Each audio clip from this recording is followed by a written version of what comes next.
Mallory Seedon, félperces novellák. 6. Rajzolás.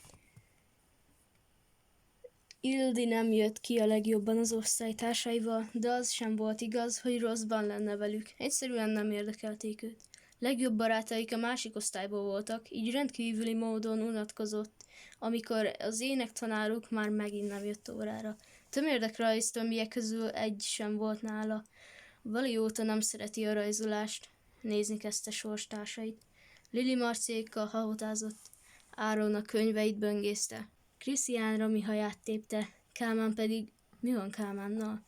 Padjára pupusodva járt baljában egy zöld zsírkréta, se színű bozontja arcát takarta, csak haloványan látszott ki alóla a szája. De nem megigéző koncentrációja ragadta meg Ildi figyelmét, hanem az, hogy kék pulcsiából kis barna és zöld fenyő fácskák nőttek ki. Nem tudta megállni, felállt és elindult felé. A fák fölé több kis fektetett hármasra hasonlító alakok is megjelentek. Madarak, gondolta. Aztán pedig egy sárga kör, ami köré sárga vonalkák gyűltek, és sok kicsi láncsaként tartották fogságban a karikát. A székéhez ért. Kálmán nem emelte fel a tekintetét, észre sem vette. A hátán ülő tájkép egy zsírkréta rajz volt.